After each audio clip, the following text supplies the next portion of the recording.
Also, another thing, this is actually a pretty cool detail. Today, I added a mute button in OBS. So every time I press M,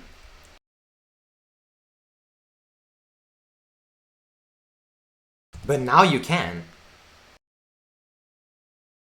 But now you can. And that's a pretty cool feature, alright? So now, you know, if I'm gonna have to get used to it, obviously, but you know, if anybody comes in to interrupt, it's just, you know what I mean? Alright, I'm gonna stop messing around with buttons.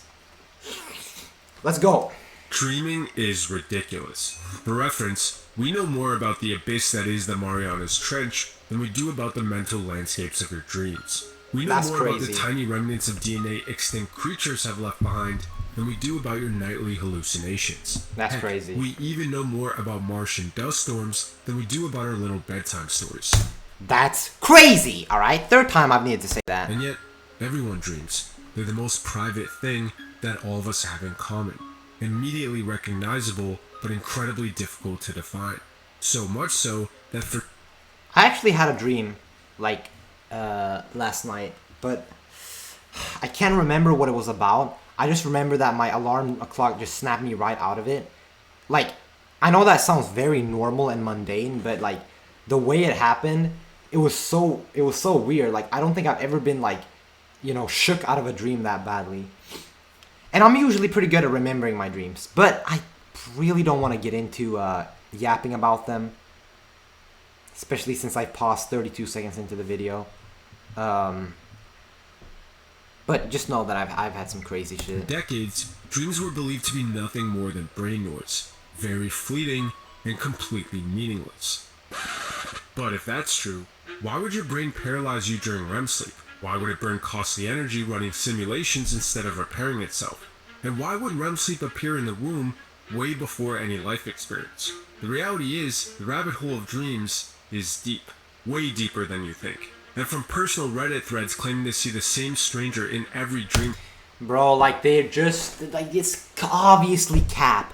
I've seen this man too. I've seen this man too. Oh, he must be real. Oh, he must be a demon. Oh, he must be this and that, and he's gonna kill me. And like, it might be a sign of it, but like, it's like basically it's the same thing as religion at that point. It's the same thing as religion.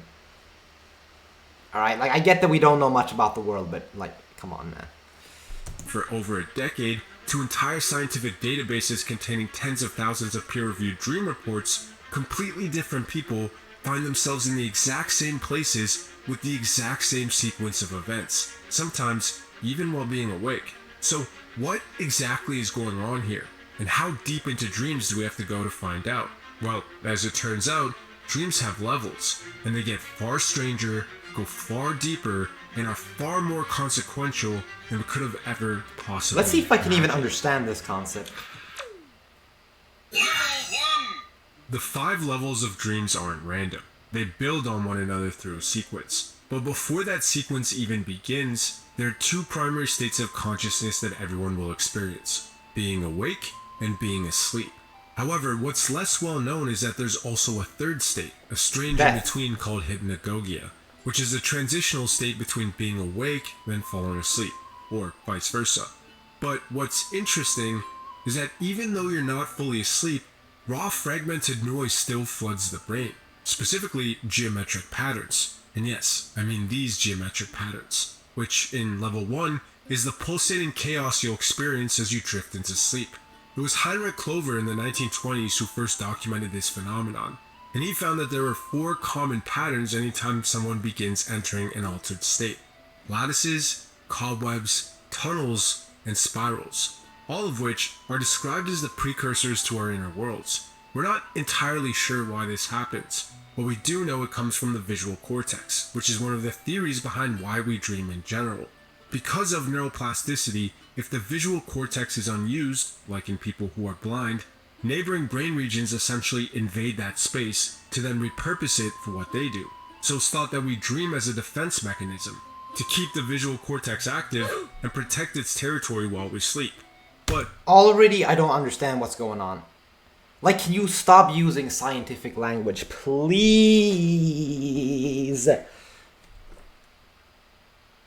While this may very well be why we started dreaming in the first place, it doesn't explain the content of dreams, and why so many brain areas other than the visual cortex need to be involved. Still, these geometric patterns are the doorway to dreams. They're all that exists in level 1. Some people remember experiencing them, and some people don't. But it is only once you cross through them that the real dreaming begins. Okay, so that's basically... Okay. So, these things right here is supposedly something you see before entering your dreams. And it can happen even before you're in the conscious state of sleep. See, the thing is, I'm only... like, from my experience, alright, and this is gonna be very, very, like, obvious and simple, but I'm only conscious when I'm awake. Not when I'm asleep, and not during this weird state of whatever it was called, hypo something. But I can remember my dreams. I've never remembered seeing any of this. That's all I'm gonna say. People remember experiencing them, and some people don't. But it is only once... and some people don't. Alright, fine. you cross through them that the real dreaming begins. Level 2. In level 2, you're dreaming. Kind of. You're somewhere, you might be someone, but the dream is still forming. So at this level, the landscape is the focus. But it's odd, feels incomplete, and is completely empty. Which is why this level is where the concept of dreamscape comes from. An art style defined by surrealism, usually characterized by familiar landscapes and bright colors. But while most people focus on the everyday environments, the houses that look familiar, or the proportions that make things feel off, what I find most interesting is the things that are missing. Now, I'm no artist, but I am familiar with the concept of negative spaces, which is when the absence of something outlines the main subject of the image by contrast. It works by creating a visual hierarchy that guides the viewer's eyes through the composition. But where it really shines is in its contribution to the harmony of the art piece. Negative spaces are used to distribute visual weight evenly. However, artists can take advantage of this by using too little or too much. Use too little and you can alter the viewer's perception by creating the feeling of being overwhelmed. Use too much and you can create a feeling of isolation or emptiness. In Dreamscape, aside from the fact that familiar objects are often conveyed, images feel familiar because the large negative space gives you the room needed to project your own feelings onto that artwork. And What does that mean, man? this level of dreams, that's exactly what's happening. Dream researchers What does that describe it as the mean? void behind perception. This is Gojo's domain, man. You're telling me Gojo's domain is connected to dreams? Because it's endless information and we only process a certain amount of information. Like, I swear to God, he's gonna get into that. Anthony Ravanchow calls it selective simulation.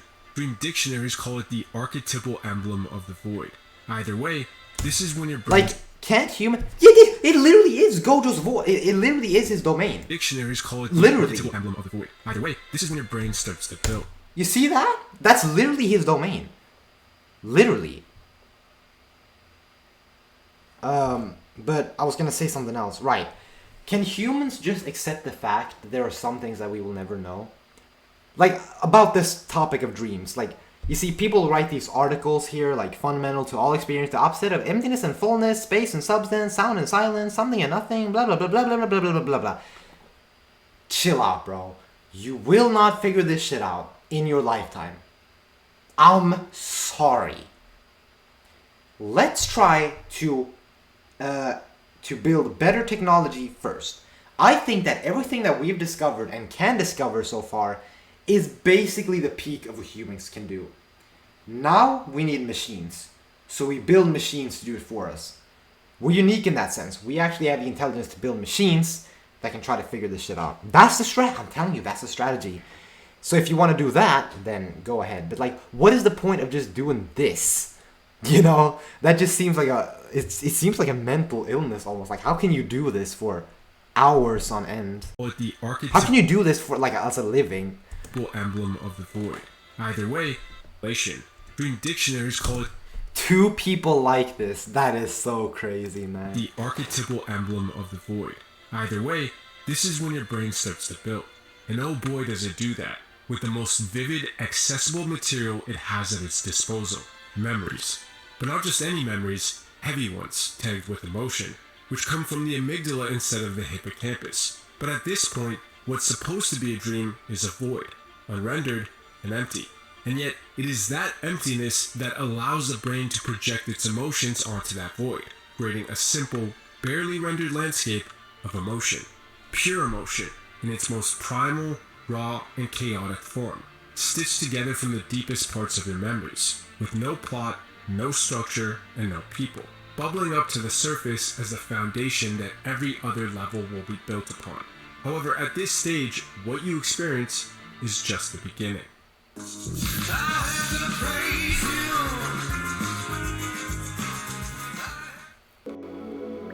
Two ads, yeah. It's always two. It's always two of them. Always, my guy. A strange phenomenon that exemplifies what level 3 is Wait. about. Airports? What on earth? I will say, when I'm in an airport, it's like it feels like I'm in a totally different place. It feels like I'm kind of like in some weird facility almost, a very complex facility. But I don't think I've ever had a dream about an airport. I once had a dream that I was on a plane and I fell off it and I was about to hit the ground. I was super scared. And I did hit the ground with a big oof, and it hurt me a lot, and it woke me up. But yeah. But I must say, something that I feel that I've experienced out of my 18 years of life. So maybe I'm not one to speak about this, but I feel like there are some places on Earth that you can experience while conscious that feel like you're in a dream, like airports. And especially foggy, rainy, and dark environments. Especially when they're all together. That shit feels like a dream, but maybe then again, it probably is because it's a very rare phenomenon. You don't live in an airport, and you're also not gonna experience a dark, rainy, foggy night all the time. Like even like in the north, like it doesn't happen that often. It's usually just gray. A strange phenomenon that exemplifies what level 3... But it's the feeling, right? It's the feeling of seeing a new place. It's the same for me. I get this like weird environmental feeling. is about is the airport dream, which has hundreds of posts dedicated to it on our dreams. In them, people report finding themselves in an airport, scrambling to catch a flight. But as they make their way towards the flight gate, things start to go terribly wrong. At first, the gate will move, or disappear. In response, the dreamer changes course. But as they do, they get lost. So in a desperate attempt at reaching their flight on time, they try to ask people for help, but get ignored. Or worse, turn to find themselves as the only person in a massive airport. And no matter how much they run, or how hard they try, eventually, they'll miss their flight. Now, by itself, this isn't a particularly unsettling dream. It's not comfortable, obviously, but it's more scary when you experience it. Like, dreams can make even the slightest situation scary. but I wouldn't call it a nightmare. However, where things do start to get nightmarish is when they repeat. And in the airport dream, this seems to be a frequent occurrence, as a couple months later, the same person will find themselves in the same narrative arc, but happening on a cruise, or in a hotel, or when they're on vacation, all of which have the same outcome, but with a different sequence of events. Generally, it's thought that a dream about never arriving in a transportation setting is tied to anxiety about unresolved life tasks, but with the setting itself depending on the transportation settings you're most accustomed to. Regardless, this phenomenon perfectly encapsulates the key aspect of this level. It's metaphorical. With raw emotion taking center stage, your brain is now trying to shape it. But to do that, it needs to turn up the volume, amplifying the emotion until it's strong enough to be processed. Without the ability to use language, since, you're asleep, it does this by distilling the emotions into one of 5 central themes: identity, desire, fear, loss, or conflict. Taking the same memory fragments as earlier, and then repurposing and combining them into a structure that can express one of these themes. So the plot that comes from this isn't logical. It's not the story you'd expect from a movie script. It's emotional logic, cause and effect that's used to reinforce the core emotion, not to make literal sense. But why it chooses these specific themes, or where those themes even come from, is something we still don't know. However, some people have ventured far enough to give us some clues. Level 4 is where dreams cross a boundary. They stop feeling like they're generated from you and start feeling like they're generated for you. Experiences include characters that keep returning, real places you'll visit, and encounters with independent agents. But above all else, what defines this level is the feeling that your experience isn't yours. And on Reddit, there's some really strange examples of this. Reddit. Okay, sure, I'll hear them out. One case describes the experience of encountering the same figure night after night across more than 10 years of... Like, I'm sure that you're right. I don't believe that this person is lying or anything, but the problem is there's just no connection. There's not going to be a connection.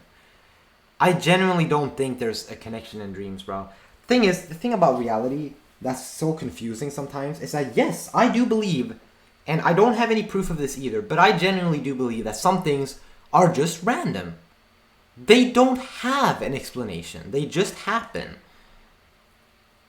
And I think dreams is one of them. Like, if you wanna talk about why dreams happen, let's try to talk about why the brain happens or exists or stuff like that. Or just, I don't know, man. Like, what do we really know about the world? Like, seriously, we could be living in a simulation for all we know.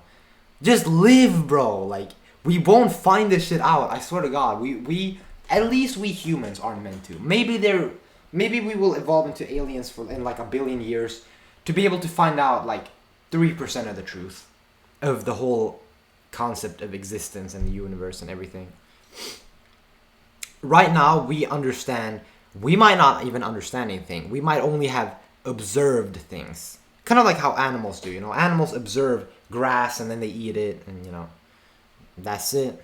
They know, I'm pretty sure they know they exist, but they don't have self-reflection, and they can't really, you know, think about, oh, you know, why I exist. It's just like they exist and then they just do it. Dreaming. First meeting. It's like they're programmed to do a certain task. I'm programmed to eat this fish. I'm programmed to do, yeah. As children, and then growing up together. Another describes dreaming about places they've never been to or heard of, vividly picturing everything, like the colors, the architecture, or the extravagant shop names, only to then wake up and find out that that place and the way they dreamt it actually exists. In both cases, the dream unfolds from their perspective, while the person and place feel like independent agents. However, these are individual examples. It's not like this theme is that widespread, right? Nope. Yeah, I'm an AI, but I'm here to talk apps. Real apps you can build in minutes with Base 44. This finance app solves I don't know, guys. business Do we want to headaches, build an app in tracking minutes? invoices. Because I When I don't. was looking through the massive DreamBank database, the most interesting thing I found was this. Consistent reports of being chased, sometimes by strangers, and sometimes by people. Have I been chased in a dream? I usually feel like my dreams are just like watching a movie. It's like I don't really control anything. Like I can it's like it's from my eyes, but like I never really see myself. It's just like I have a choice to go places, but it's just like I'm still not in control.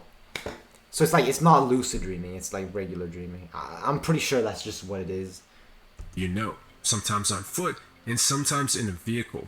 Regardless, the theme is so widespread that it consistently ranks in the top 3 most experienced nightmares, as well as being the single most frequently reoccurring one. But what's more is that it's often accompanied by an inability to escape, where the dreamer falls and then gets caught, or where their legs get so heavy that they can't move. That's happened, bro. That's happened. I feel like I remember one dream. I'm gonna tell you about it. So I was with my parents, except they weren't my actual parents. They were just 2 random strangers, but they felt like my parents, and apparently I knew them even though I never seen them in my life, and I felt comfortable around them. And we were standing on a path, and they turned to me and they were like, "Come on, Adam, let's go." And then they turned around and they walked like they kind of like they held hands and they walked. And they just walked into a fucking forest, right? And into like a dark path in a forest.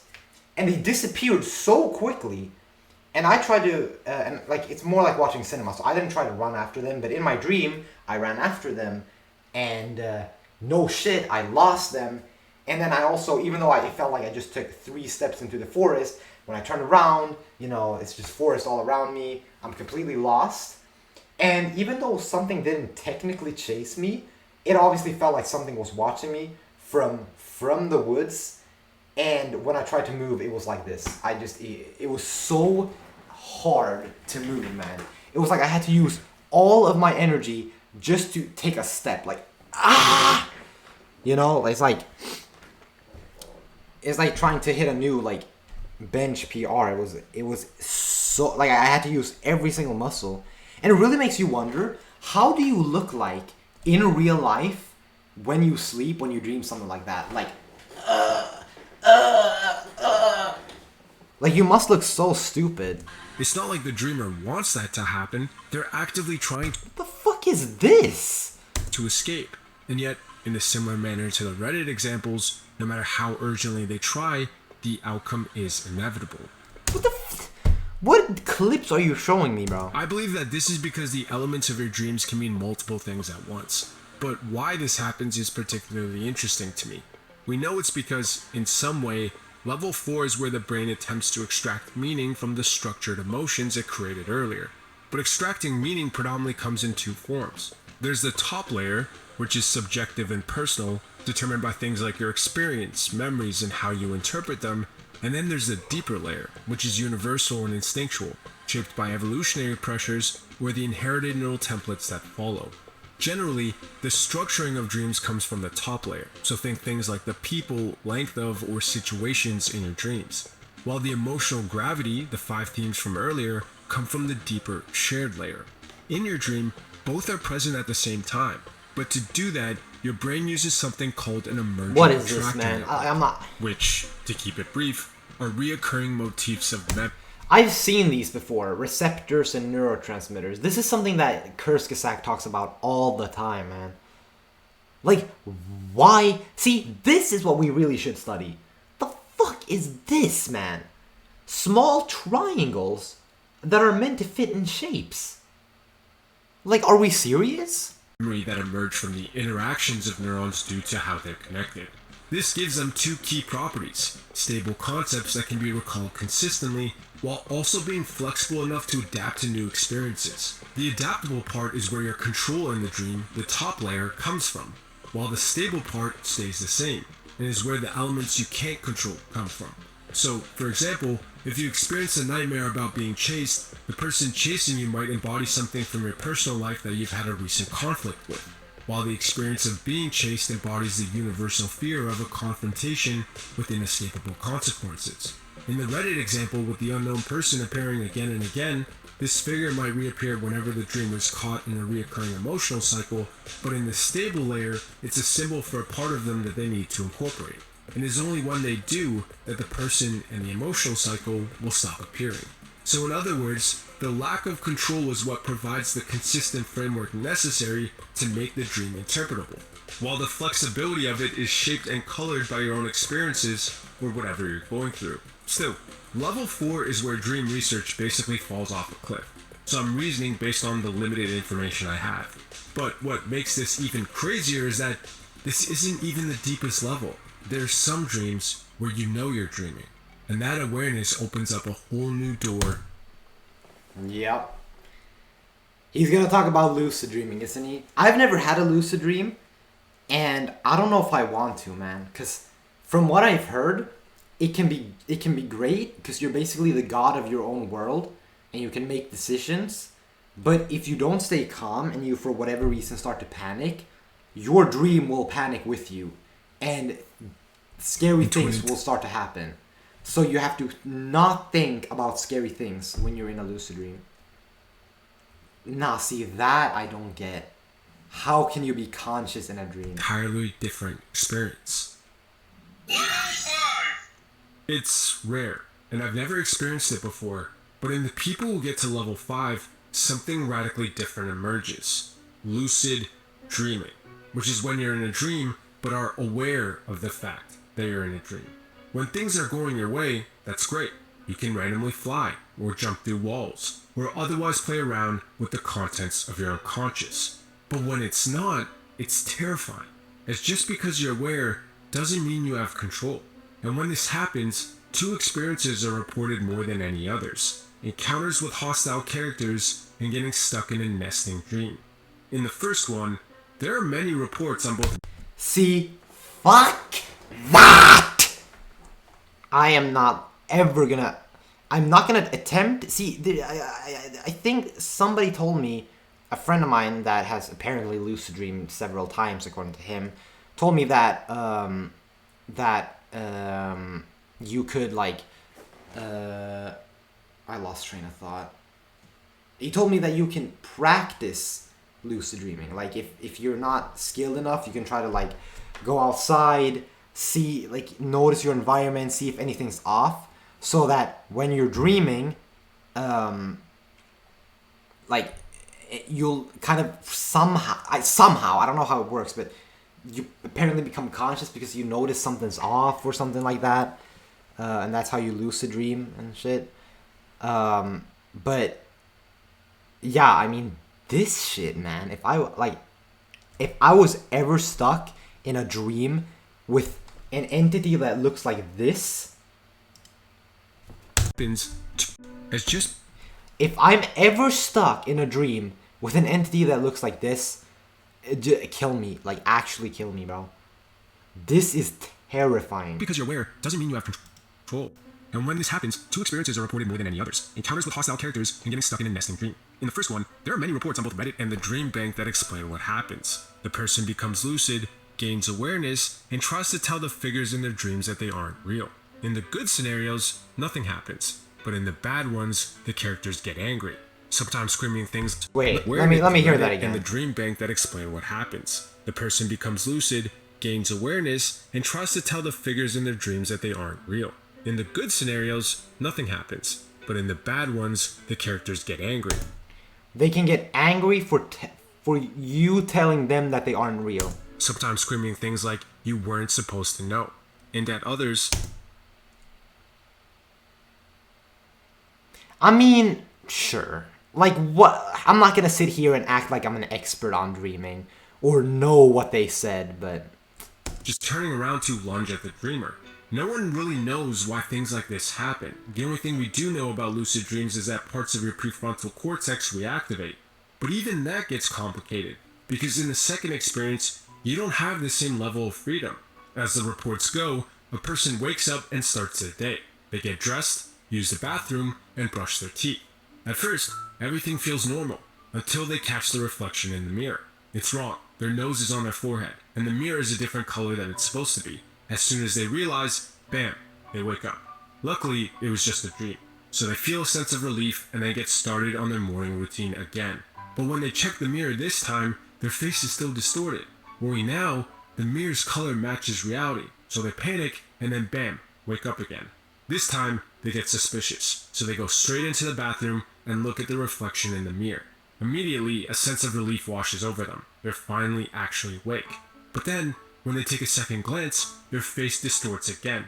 Suddenly, bam, they wake up. This time, for real. In the reports of people who have experienced this cycle can happen again and again and again. Sometimes 7 times in total, all while the dream gets closer to reality every single time. It's a terrifying experience to think about, honestly, because as of right now, all we have are reports. Some people think these experiences emerge from the tension of being aware and the system of the dream itself. Others think it's because your awareness can't sync with the sensory input you get when you're awake. So the looping is done to flip through dream layers and waking signals until they match, and that's when you wake up. Regardless, why? This is the final level of dreams, at least based on our understanding right now. And honestly, I think it just opens more questions than it answers. Oh yeah, you can say that again. I remember I had a dream once where I literally just, like the night before, I did like my bedtime routine, you know, shower, brush your teeth, all that stuff. And then I went to bed and I literally dreamed about going through my bedtime routine. I was just dreaming about doing all that shit again, and then I woke up in the morning. Like, what? What's the point, man? Like, I get it. I got ready for bed. Like, holy shit. But maybe, with time, we'll be able to figure them out. Anyway, thanks for watching. Make sure that you subscribe to Darwin's Lab. And that's your stream. That's right, people. My voice is broken and I am exhausted. So that's gonna be it. Yeah, I don't really have anything else to say. I'll see you. I wish I could say tomorrow, but I don't know. We'll see. Maybe tomorrow. The last time I said I would stream tomorrow, it took like several days until I started streaming. So, we'll see, man. But with that said, yeah, I'll see you.